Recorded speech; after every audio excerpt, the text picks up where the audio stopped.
Okay, so good evening, everyone. Yeah, take up your cross. Everybody forgot the your cross at home or something like that? We can find some here.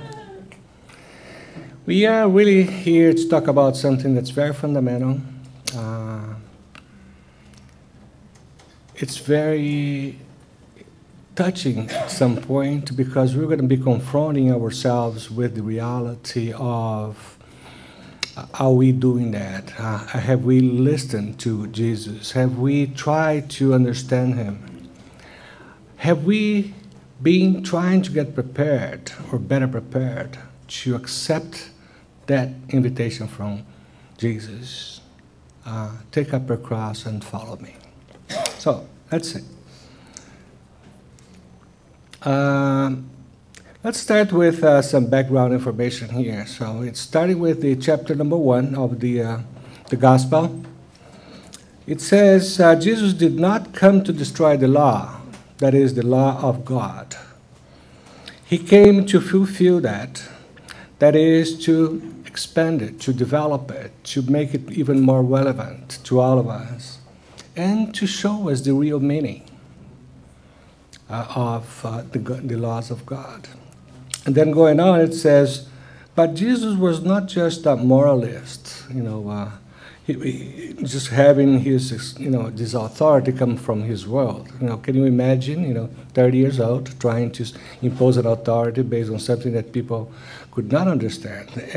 Actually, his authority came from his the exceptional nature of his spirit and his divine mission.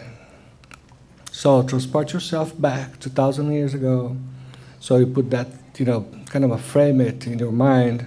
Jesus came to teach the humans the true life. I mean, the true life is not that one that we live here on earth, but rather is the life we are going to live in heaven. And he came to show us then the pathway to God's kingdom. And he did say, it's not part of the same chapter 1, but it says, I'm the way, I'm the truth, I'm the life. So that's how we start here. So 2,000 years ago, Jesus coming in, say, okay, it's time for me to come in and teach you everything that you are prepared to understand at this point in time. And also, I'm going to leave with you something that's going to carry throughout generations. Ultimate objective is to show you the way to God. So, was he focused on the rich, the millionaires, or... So in chapter 24, there's this explanation. He focused above all on the poor and dispossessed. Of course, you can imagine the situation at the time. You have all these poor people, and then those people that lived in those, the kings of the life, and all the people that worked for him. Since those were the people needing consolation the most. Jesus also focused on the blind, on the humble, and I underlined humble, and we're going to come back to that, and the faithful, because those are the ones seeking the truth, while the proud, again, underlined and in red, so we can talk about it, believe that they knew everything, so they did not need anything. They were not needy. They had everything. They knew everything, so they were not really seeking any new lights. Okay. So Jesus came then to tell us what he told us. And he taught us everything he told us, particularly through examples, real, live examples, so that we could understand, those that could understand at that point in time. But he knew, of course, his lessons would stay forever. And ultimately, he came in to save us. Here in this paragraph, we can think about Spiritism for a minute. What we learned from Kardec books, coming from, from the spirits, is that the Spiritism will talk about the two major sources of our problems, which are pride and selfishness. Mm? And that is absolutely in line with this thing coming from the gospel. Okay. Why humble and then proud?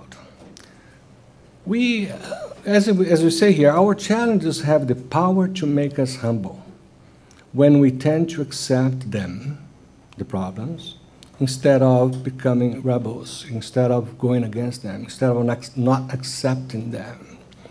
So we know from experience, either through our own experience or by watching others' experience, that unfortunately and very unfortunately, we don't seek help until we get sick. We don't seek growth until there's no place for us to go. And those people that Jesus were referring to, they were needy people, needing consolation, needing a way out, needing a light at the end of the tunnel. And they were open. They were open to understand Jesus and his teachings. The other people, the proud people, look at what we say here. Pride makes us think we are superior to others. And it raises this big wall to hide us from truth and humbleness. So if we are, those that are part of this troop here, the proud people, they are even afraid of getting in touch with reality, because reality may prove them wrong, and this is exactly what they don't want to know. And they create this big wall. I know everything. I don't need anything. I'm okay. There's a lot of those, as we know, in this world. Now, Emmanuel comes to help us a little more.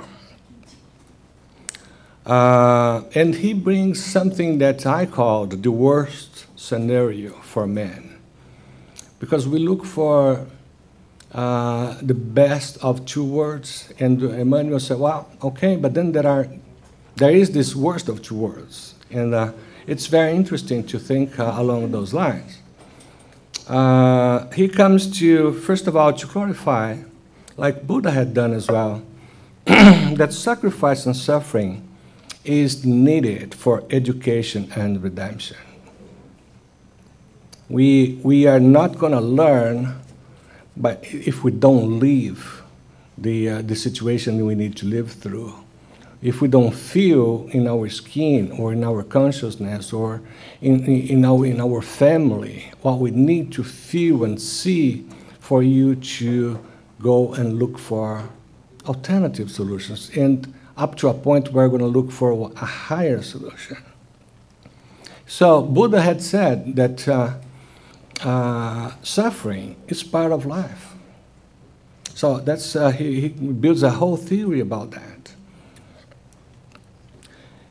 All right, so then Emmanuel says, this or the other man will be blessed for having practiced goodness despite his poverty, for finding joy in simplicity and peace, and for knowing how to keep in his heart a long and divine hope, which is, that faith that will last, that will be patient, that will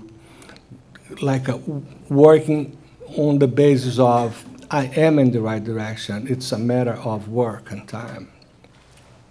So, here comes the thing that I thought was really, really, really shocking and very interesting. Then Jesus has offered us many blessings.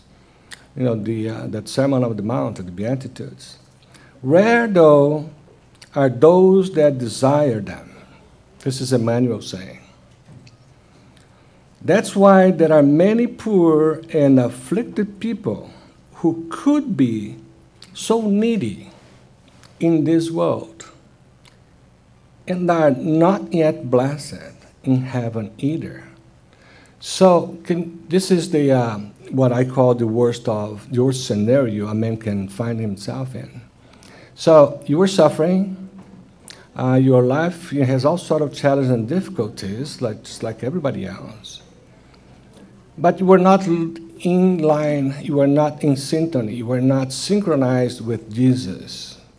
So you were not looking for the consolation, you were not looking for the higher solution. So you are blaming God, you are blaming your neighbor, your wife, and you are a rebel, of course, and you are so you are in such a need of help, but you don't see it, don't want it, don't recognize it. Wow, Jesus said, let the afflicted people come to me, and I'll give them the help. And but those are not the ones Jesus refers to. So, can you imagine for a minute how many people in this world would be in this situation where they are very needy, they could use a lot of help from Jesus and his predecessors and his successors and people that came after him to work on his teachings. But he's blind. He does not want to see that. And then he's not also welcomed in heaven. So where is he? Well, he is going to be in a situation that requires him to come back and use Emmanuel again to recapitulate everything in his life for him to once again try to learn and try to, to make a progress. I like to say that, when people say, well, but how many times we need to reincarnate? So, well, that's very simple. We are going to reincarnate as many times as it takes until we find the pathway that Jesus left for us. That straight door, whatever we're going to call it, there's a pathway to God, really going through Jesus. And until we find it, and until we find ourselves walking in that pathway, we're going to have to reincarnate. Hopefully, of course, it's not always in the same situation. We learn little by little. One day we're going to find it.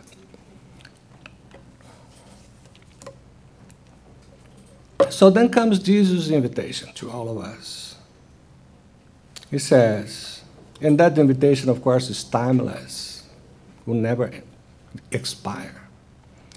Whoever wishes to follow me, let him deny himself, underlined, because we're not going to talk about it.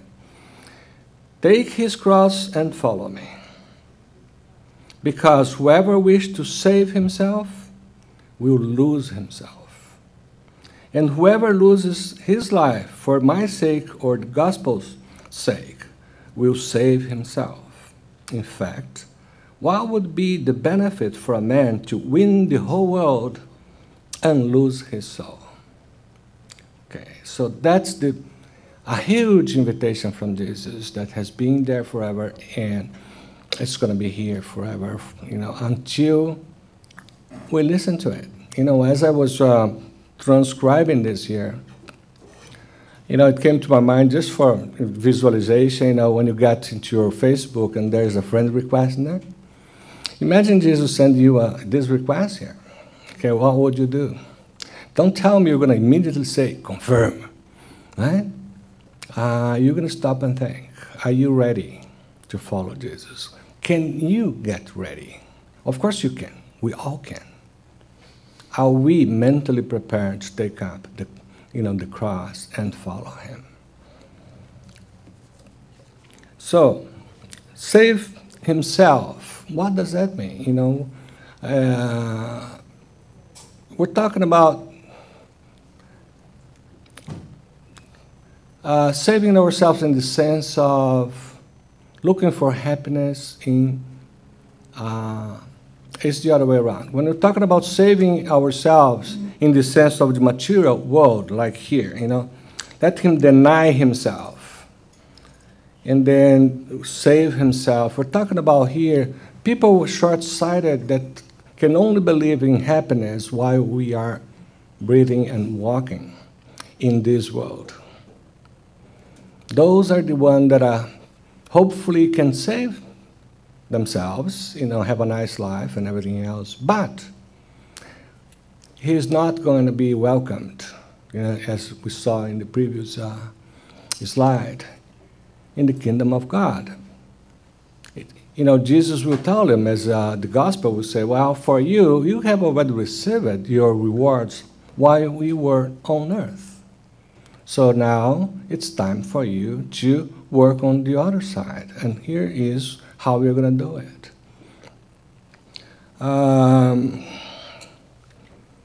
For the sake of, when it says, for the sake of myself, of the gospel, for the sake of Jesus, what is this talking about? That's very easy to relate to. Let's just remember that when Jesus says, love your brothers and sisters as I have loved you. Or even more, perhaps easier to remember, because we use a lot more, there's one here, which don't, or do to others what you want them to do to you. So, here's the world where one day we're going to live in fraternity under one pastor.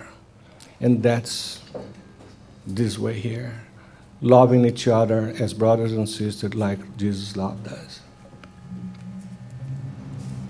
So,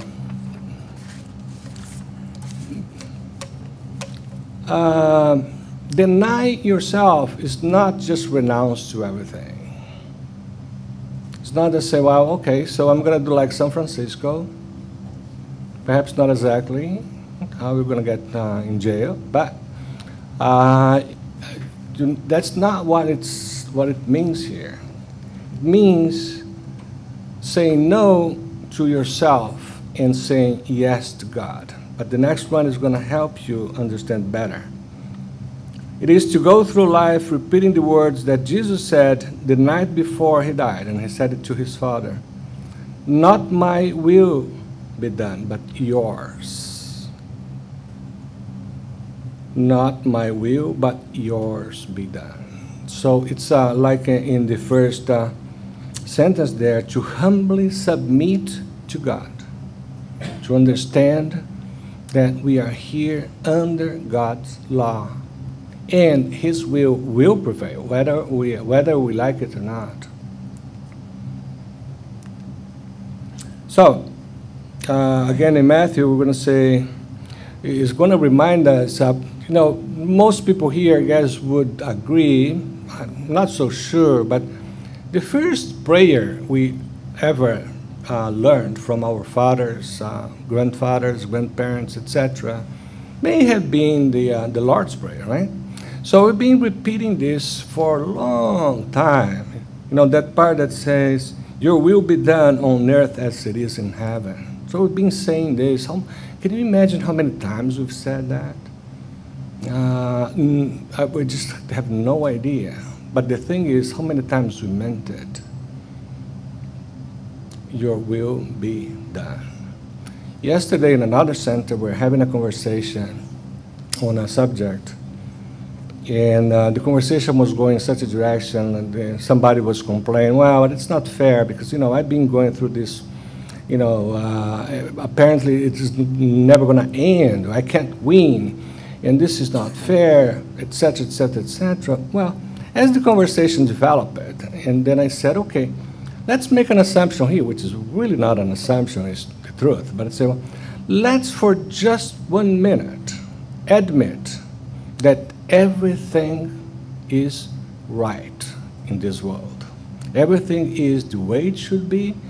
Everything is where it should be. There's nothing happening to you or me that is without a purpose, that is wrong. Because that would be something like saying, well, I guess God lost control. Which is not the case. It's inconceivable. So everything we're going through has a purpose, and it's not wrong. It's not a mistake. It's absolutely what we need to go through because of our past experiences, either this incarnation or in previous incarnations. So And then all of a sudden, I say, oh, everything is where it should be and the way it should be. And then the next question was, does that change the way you see the world? Does that change the way you see life? Does that change the way you're going to behave from now on? It should, if you have faith in God. If you have at least enough knowledge that the Spiritism offers you to understand that we're not here by chance, and we're not where we are without a purpose. So, your will be done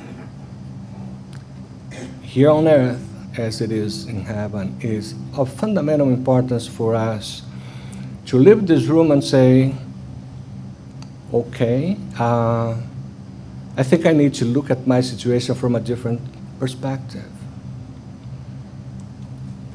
So in gospel, there's this part that Jesus talked about, or not Jesus, the gospel talks about don't seek the Gentiles. And that's based on a situation, on a particular point, on a passage that says that Jesus does this.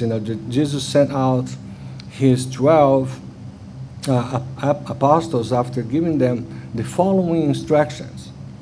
Do not seek the Gentiles, and do not get into any city of the Samaritans. Rather, go before to the lost sheep of the house of Israel. And in the places you go to, preach. Tell people that the kingdom of heaven is coming. Well, Jesus knew the conversion of the pagans would come in due time. The Jews were the ones that believed it. And at that point in time, of course, they were more prepared to receive new information about the God's law. So Jesus' direction was go sow in the land of those that are already prepared to get the good news. Okay. What I want to get out of this particular passage is that Jesus is calling us. Jesus sending invitations has been for, I want to say forever for lack of reference, and in so many different ways. For us, for example, is through Kardec's books and all the work that the spirits have been doing, put together and have been doing. And we should not wait for Jesus to come and beg. Because, go back to this particular passage here. He will first address those that are knocking his door. Because he knows there's a time for everything. Those that are not doing that, those that are not knocking his door, those that are not, doesn't believe in him, he can wait. As I like to say, what's the rush? God is eternal, we are eternal, so why rush? Right? So, just like in this passage here, it's up to us. Right? In every laws of God, of nature and everything, there is this footnote that says, refer to the free will concept. We have the free will. Now, that box is in your Facebook, asking for your friendship, asking for your, to become his friend and follow him and check him, see what he's saying. And of course, this kind of apply to ours, the Spiritists as well. We know that we Spiritists, we don't go knocking doors to convert people into the Spiritism. we open the door. We, now in this era of social media, etc., we do a lot more in terms of, calling people. But basically, we don't try to convert anyone. When there's an opportunity, we talk, we explain, we try to talk about the things we have learned. But, unless you have other reasons to do it in your mind, the guy's going to say, "Oh, I'm not interested in that." It's okay. I do that. That happens to me a lot to me in my profession. When some people come over there, and I have to understand to what extent they are religious, they are spiritualized, or if they are at the other end. If they are at the other end, I should not say, "Well, let me tell you what Jesus said about it," because I'm going to, he's going to disappear, and then I'm going to lose the opportunity to help him. So, okay. Faith takes courage. Whoever accepts me and recognizes me before other men, before the others, I will also accept him and recognize him before my Father, which is in heaven. But whoever denies me before others, I will also deny him before my Father. Well, what is this talking about? Again, this is being very clear. I want you to follow me, because I'm the way, I'm the truth, I'm the life. But if those that is reading gospel and other books, there's so many instances where Jesus would invite and do his best in terms of what would make sense, and then the person would turn away. So if someone is ashamed of me, I'll be ashamed of him as well. So we have the free will, we have all the information we need to either accept Jesus or not. It's up to us. All right. And then I was, coming to this point here, I was thinking, what would be the next, real big step for humanity in this world? It can't not be the impeachment of Dilma, right? That's not big enough. Or the elections that are, for the United States presidents coming up. No. What is the next biggest event for humanity?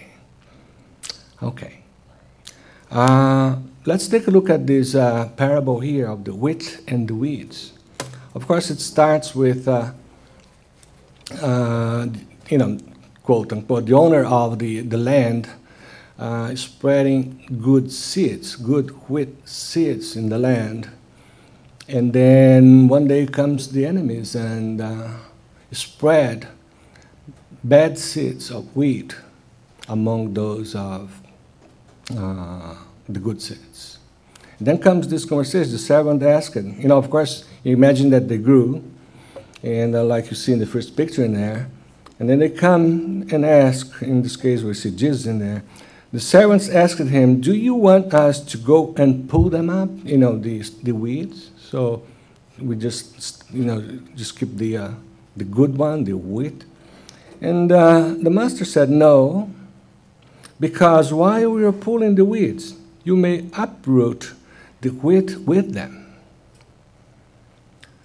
Let both grow together, the bad and the good, until the harvest."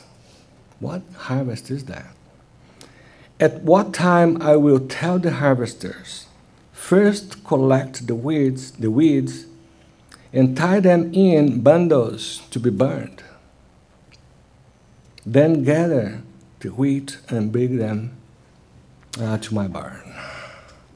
Okay. So what's the next big step for humanity? based on what we learn from Spiritism, okay? Not what you learn from listening to NPR. Okay, let's see. And everybody, I guess, when we're in a sometimes we need to advertise the Spirit's book, and then we say, well, it starts with the very first question is what is God? And then we explain that. But we never stop and say, well, do you know what's the last one of the questions that Kardec asked and got the answer for? We don't pay too much attention to that. Maybe a lot of us never got to the last one. No, just kidding. Okay. All right. But the last one talks about exactly the next big step for humanity. And it is this separation of the wheat from the wheat, or the wheat from the wheat. We're going to see a little bit of that. Start with this background here. Poor those who close their eyes to the light. They are preparing for themselves long centuries of darkness and suffering. Poor those who chose the goods from this world as a source of their joy. They will have to suffer hardships far more numerous than the joys that they have enjoyed. Above all, poor the selfish man, who won't get help from anyone to carry the burden of their miseries. So, poor of those that did not accept that big invite from Christ. Take up your cross and follow me. And in sequence, when the darkness gets much deeper into the hearts of planet Earth and determine the utilization of all human progress to be exterminated, bringing misery and death, I will shed my light over all flesh and all those that vibrate with my kingdom and have trust in my promises. Those will hear from us. Will be, quote unquote, saved, I could say. There's the salvation plea for those that have been listening to and try to follow Jesus. So the very last question of the Spirit's book talks about the planetary transition, the way I see it. And it's there. Jesus said, if you have ears to hear, do it. If you have eyes to see, do it. A powerful blow of truth and life will sweep across planet Earth, bringing in immense suffering and blood. I guess we never talk about this 1019 because it's terrible, isn't it? It's the end. We don't want to talk about the end. We want to talk about new beginnings. We want to talk about where do we go from here and from today to tomorrow, perhaps to the next incarnation. But we don't want to think about what Jesus told those disciples, go and tell them, the kingdom is coming. We don't want to hear that. Well, those that have seen this book here, it's here. 2,000 years ago, there is a passage in there when Jesus came. And, he came to take with him a number of those that had been burned in those circles, and amongst them, Libya. And then, and this is just one part of this, what he said. It says, when the darkness gets much deeper into the hearts of planet Earth and determined utilization of all human progress. No, You can see that I made a major confusion here, right? Okay. That was the 1019, and this was something related to the question 1019, but coming from that book, as opposed to coming from the 1019. The 1019 is a long response. We don't have time to go through all that, but it's very important. And then there's a confirmation. I don't know by heart when this book, 2,000 years ago, was written, maybe 1940 something, 50 or whatever, 60, but it's 1,000 years later almost. Okay.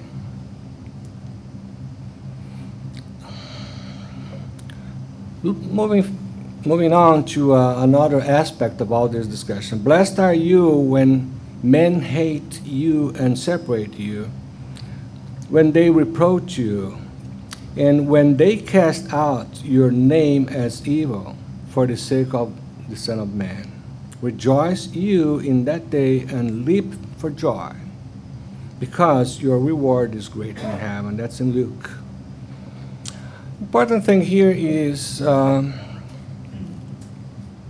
we are still in the process of learning, about Jesus, about the laws of God, and about our own issues. You remember, know thyself. Have to understand who we are before we can fix anything. So we're all in this process. Having said that, we have developed a lot already compared to when we lived in the primitive world. But we're still not there yet. And one of the things that gets in the way for us to feel free and totally embrace Jesus, not here in the center, this is very easily done, is this issue of rejection. We have fear of rejection. As you grow, as you progress, as you learn about Jesus, as we start talking about it, people were going to look at you in a different way. So what happened to this guy? He was such a good guy. I don't know what happened. I guess must have been that girlfriend. Or even, for those that are married, and it's not normal, it's not a whole lot, but how many, you probably know somebody where, let's say, the wife is Spiritist and likes to come to the center, has been in Spiritism for a long time, and the husband does not accept that, and he doesn't come. And limit herself to come, so, well, you're going to have 1 day a week to go to the center. That's all I can afford. Well, we have this thing of fear of rejection. We are not going to be able to talk about it. But very simply, we have our idealized version of ourselves. And we spend a whole life until we get tired, and we are going to get tired of pretending, pleasing, and trying to perfect that image. And that all leads to major conflicts inside of us, and will land us in the unhappiness field. That's when, going back to one of the first slides, we started to question, how come? I have done everything. I have been a good father. I have been this, I've been that. And still there is this emptiness. Okay, to finalize, we're going to look into something very interesting that comes from Emmanuel. And I'll have to read it because otherwise I'm not going to do a good job here. It says, in seeking guidance for the achievement of supreme happiness. What is supreme happiness? This is Emmanuel. He's not talking about this world. He's talking about the other world. Based on sublime joy, not just the joy of this world, not material things. Remember that you can't find the full guidance among those who share your terrestrial experience. Not in the gallery of the pioneers of evolution, nor in the work of the researchers or even the best of the teachers, even on dresses of the priests or on the bed of shepherds, or the pen of writers. not even in the phrase of preachers or in the comforting messages of disembodied, disincarnated benefactors. In all, you find with surprise, to a greater or lesser extent, ugliness and beauty, successes and misunderstandings, shadows and lights. So, and then that shocked me a little bit. But then with the next paragraph on this thing here, everything becomes clear. Each of those that we're talking about, writers, preachers, researchers, they deserve our gratitude and our respect for the job they do. But in the field of humanity, there is only one complete master beyond reproach, having been born on straw, to give us the glory of the simple life, expired on a cross for all in order to show us the path of eternal resurrection. And that's in the book that you can see in there. So I think with this, we are going to come to an end, but I want to just reinforce once again the message. We have to make that decision. We have to stop in an era of meditation, mindfulness, and so many other things that human has developed to help us calm down, to help us ease our anxiety and everything else. We have to use what we have available to us, whatever that is that works for you, to make that decision. Do I want to follow Jesus? And what that would mean to me. So with that, have you all a great weekend. Thank you very much. Thank you.